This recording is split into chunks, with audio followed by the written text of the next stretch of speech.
So when this all came together after this mismatch, we had 6 different vendors we were using. And these are the vendors that we used for this. So Harnoy did all the metal stuff, Hammer Press did the graphics for the boards, Uline was all our boxes, Point did all our decks, so they did the heat transfer on the decks. Midwest Engraving did the laser etching, and then LPF, High Performance Coating, did all our powder coating. So, you know, we had a lot going on.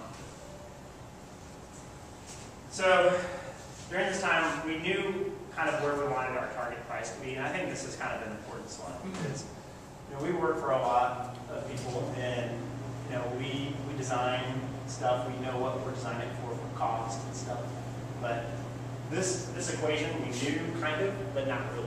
But this is something that I think is good for everybody here to know, which is, so if your cost is $1, you're going to sell it wholesale to whatever store for $1.50. You take that, you subtract that, and you divide it by the wholesale cost, and you're at 0.33, so at 33 points. So if you're under 30, it's not worth doing. If it's above 30, it's worth doing from a profit standpoint. So if you're thinking about doing something Kickstarter, write that down. And then retail is usually about around double of wholesale. So that was just some easy numbers for you guys. So all this stuff, we went into this knowing that if we're going to do it, we're going to have everything lined up. And when we get funded, if we get funded, it's a go time. So everything's done, numbers are crunched, and for us it is then time to Kickstart. So we put it up on Kickstarter, and you don't actually just put it up on Kickstarter too. You submit it to them. They say some things, you say some things back to them. They say some more things, you say some more things. And eventually they say, oh, that's great, love your project. Put it up. So once we start putting it up, really it's all about the lines. And for us, I mean, that's just part of our normal process anyway. It's just telling that story, getting people engaged in the story that we're telling. So this was a mixture. I'm not going to put you in the video because you're hearing me talk enough tonight. But you know, basically the story was is that this has been out. We've refined it, we honed it in, and we finally got it to a point where we can make it for you if we get enough people to fund this. So if enough people fund this, we can get it at a price where it makes sense. So this was our Kickstarter page when it launched.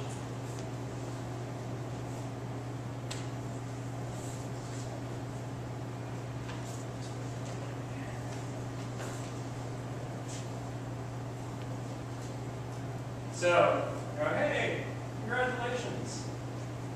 By the way, if you have a healthy mailing list, maybe you should use it. Yeah, that's kind of like what they say to you. They're like, yeah, good luck. So, we kind of knew this going in anyway. So you're seeing some behind the scenes stuff right now. So, right here, we launch it, and this is the first day. So each one of these represents a day. We had it preloaded to where we knew people who were interested in it already who said, hey, if you're interested in it, now's the time, here you go. So we're launching it at this time, this date, and so they're ready to go. So we were excited. We had a big hit, big spike right on the first day, which is what we wanted. We wanted to build momentum. This was a big momentum builder. But then the second day comes and it's like, ugh. And then the third day comes and it's like, oh. You know, we were like, part of us, we knew that it was going to be awesome, but part of us was also like, man, wouldn't it be awesome if we just, you know primed that pump and just took off from there and we didn't have to worry about it. But that wasn't the case, but we were ready for that. So at that point, we really started kind of putting it out there. So it was on all these different sites, School Material, Complex, all this stuff. So just the social media just started taking over at this point, which was great. It was on our Facebook page. If you're on our mailing list, you're hearing about it. If you're on any sites, you're hearing about it. And so we started getting orders in all over the world by this point. We had orders from Singapore, Mexico, China. China, Japan, all over, which was great. And then, you know, it was getting blogged about, you know, in different countries too. And I love this. This has nothing to do with it, but like, this is the Google translation of what this page said, which I love. On the second line, it says, new shape uses limpet hooves, which I have no idea what means. But I guess it does. So this is like, oh yeah, look at this. All right, we're getting there, you know. We were like, this is fantastic. We were going to shatter, you know, what our projection was. And our projection was $15,000. We needed $15,000 raised in order to make this happen, to get the numbers that we wanted. So we were feeling really good. We were like, this is great. It's getting out there. It's everywhere. Numbers are going. I was being interviewed on the radio. It was moving up on the Kickstarter chart. So once you went to Kickstarter and you said, I want to discover product design projects, it was right there on the front page. And you're like, yeah, this is great. Building it. Yeah, that's awesome. Building, building, building. Core found out about it at this point, and this is where Chris and I were actually going, woohoo! Core wrote an article about it, and it was a really great article. They said a lot of really nice things, and they even said that it reminded them of a lot of the Charles and Ray Eames stuff, which, you know, if you remember from the beginning, that's kind of what inspired us anyway, and we were like, awesome. So we were feeling great about it. There's a lot of hits on this. People were talking about it. We were getting lots of emails. You can see the retweets and the likes on it. It's pretty great. Core then on Kickstarter, I don't know if you've ever been to their front page, but they have curated projects. Core at that point put it on their curated project page too. And I love their quote. It says, we've seen a lot of skateboard furniture craft over the years, but the skate bench avoids the piles of posers and is totally worthy of your Kickstarter dollars. And at that point, we were like, fuck yes. Yeah, this is awesome. This is where we wanted to be. And so all this great stuff's happening, and check this out. Flatline. It flatlined for 4 days. I mean, seriously, October 16th is the Core curated page. And we thought by that point it was a game over. We were like, this is totally done. We have nailed it. And then it flatlined. And we, at that point, I think we were just like, ugh. What? I mean, what else can we do? But we were still going out there. And then we had King Tony early on during this whole thing. And then I, during the what the fuck flatline phase, I went canoeing with a buddy, took a day off, went canoeing, and just kind of relaxing. It was a terrible day on the water. So we were canoeing the Missouri River, which is no joke. Have you ever canoed the Missouri River? It's no joke. Pretty good canoeer, but we tipped one time. My buddy and I have canoed for years. Capsized one time. I was holding on to the canoe with my foot and all the gear. My buddy's going, let's go, and then we flipped over and we're fine. And we were headwind the whole time. We ended up going 5 miles, ended where we were ending. These guys in this motorboat get out, and they do a loop, and they go, I don't know what the fuck you guys were doing. Right? They were just sitting there on the shore, and then my phone rings, and it's Tony Hawk. So,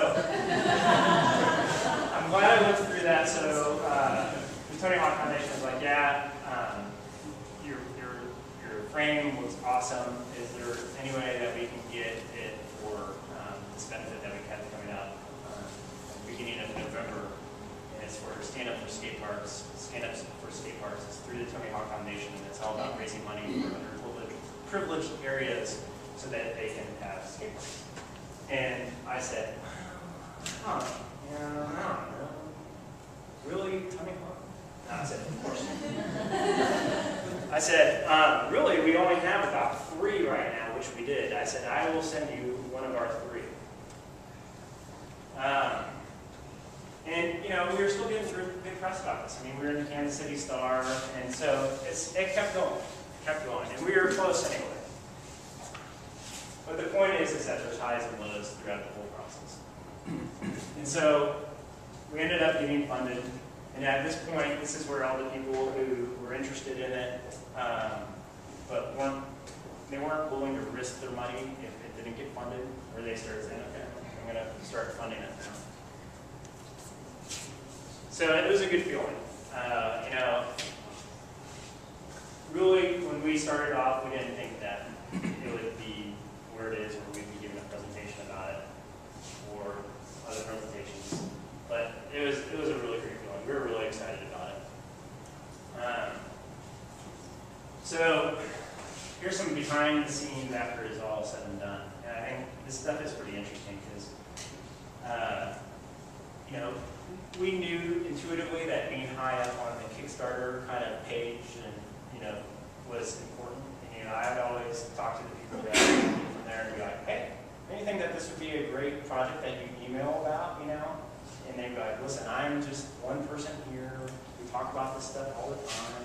Stop bothering me. But, you know, we knew that it was important, and obviously it was. I mean, that's almost a third of our earnings. And our average pledge was 128, which is higher than the normal. Normal's around 40 to 60 range is the normal. This is a little blurry, but this kind of gives the breakdown of where basically all our funding came from. And you remember how excited we were about the core curated page? We made $55 from that. Yeah, that's just one of those things that you're like, really? Only $55? But, you know, hey, that's all right. You know, a search on Kickstarter, we were around 3,000, which is pretty cool. So, interesting just behind the scenes stuff.